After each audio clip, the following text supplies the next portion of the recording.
Lonceng tua pabrik gondang. Angin malam di Klaten berhembus dingin saat aku memarkir motor di depan gerbang tua bertuliskan, Pabrik Gula Gondang Winangun 1860. Tulisan itu setengah pudar, seperti ingatan yang enggan hilang. Aku datang bukan sebagai turis, tapi jurnalis lokal yang sedang menulis liputan tentang pabrik tua yang katanya berhantu. Namun, begitu melangkah masuk, aroma khas karat dan tebu busuk seolah menamparkan hidungku. Lampu-lampu jalan di dalam area pabrik redup, beberapa bahkan hanya berkelip pelan, seperti menahan napas. "Mas, jangan sampai jam 12 masih di dalam ya," ujar satpam tua di pos jaga sambil menyeruput kopi. "Nanti loncengnya bunyi lagi." Aku tersenyum sopan. "Lonceng? Bukannya sudah nggak ada?" "Loncengnya masih," katanya datar. "Cuma, yang bunyi bukan manusia." Aku melangkah menyusuri lorong panjang di dalam gedung utama. Dindingnya lembab, penuh bercak hitam dan tulisan pudar dari masa kolonial. Setiap langkahku menggema aneh, seperti ada langkah lain yang meniru di belakang. Saat berhenti, gema itu juga berhenti. Aku menyalakan senter. Sinar kuningnya menembus debu yang menari di udara. Di kejauhan, kulihat siluet mesin-mesin besar yang sudah berkarat, seolah monster besi yang tertidur. Kemudian terdengar suara rantai beradu, cling, cling, cling. Pelan, lalu semakin keras. Aku menoleh cepat, tapi lorong itu kosong. Hanya suara desis udara panas dari pipa tua yang mendadak keluar seperti bisikan. Balik, sebelum bel berbunyi. Dadaku terasa sesak. Aku yakin suara itu bukan imajinasiku. Tanda hubung, tanda hubung, tanda hubung. Di ruang penggilingan tebu, aku menemukan lonceng tua itu. Menggantung di atas pintu besi besar, berdebu, tapi masih utuh.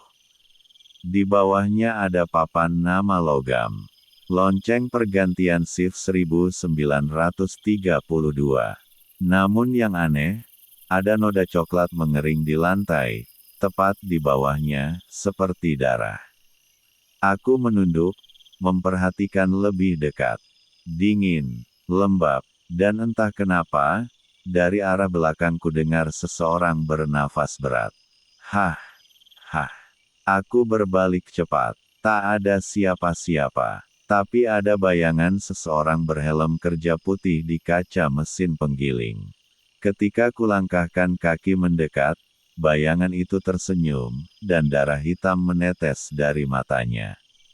Tanda hubung, tanda hubung, tanda hubung. Seketika, lonceng tua itu berbunyi sendiri. Deng, deng, deng. Suara logamnya mengguncang dada, membuat bulu kuduk berdiri. Udara berubah dingin menggigit. Dari setiap sudut pabrik, samar terdengar suara orang bekerja, suara mesin hidup, roda berputar, orang berteriak dalam bahasa Belanda. Tapi ini, bukan masa kini. Aku melihat kilasan masa lalu. Pekerja-pekerja dengan wajah pucat mengayuh roda mesin, tubuh mereka basah oleh keringat dan darah. Seorang mandor Belanda berdiri dengan cambuk, berteriak marah. Dan di antara mereka, ada seorang gadis Jawa membawa tebu, matanya menatap langsung padaku. "Masih berani menulis tentang kami," katanya lirih. "Tulis, bahwa kami tak pernah pulang." Tiba-tiba, roda mesin itu bergerak sendiri, menangkap ujung bajuku. Aku hampir terseret ke dalam, tapi berhasil menarik diri. Begitu lonceng berhenti berdentang, semuanya lenyap. Suara, bayangan, darah, hanya tinggal sunyi dan debu yang beterbangan. Aku berlari keluar, napasku memburu. Satpam tua tadi masih di pos jaga, menatapku tanpa ekspresi. Mas dengar suaranya, tanyanya tenang. Aku hanya bisa mengangguk, tubuh gemetar. Dia menghela napas panjang. Dulu tiap kali lonceng itu bunyi, selalu ada pekerja yang mati tergiling mesin, katanya. Mereka bilang, lonceng itu bukan tanda kerja, tapi panggilan arwah. Aku menatap pabrik tua itu sekali lagi sebelum meninggalkan tempat itu. Dan dari dalam gelap, samar-samar, lonceng itu berdentang sekali lagi. Deng, seolah memanggilku untuk kembali. Konon, hingga kini lonceng tua di pabrik gula Gondang masih disimpan di salah satu bangunan tua di dalam kompleks. Malam-malam tertentu, terutama menjelang tengah malam, beberapa warga mengaku mendengar dentangannya. Meski pabrik itu sudah tak lagi beroperasi.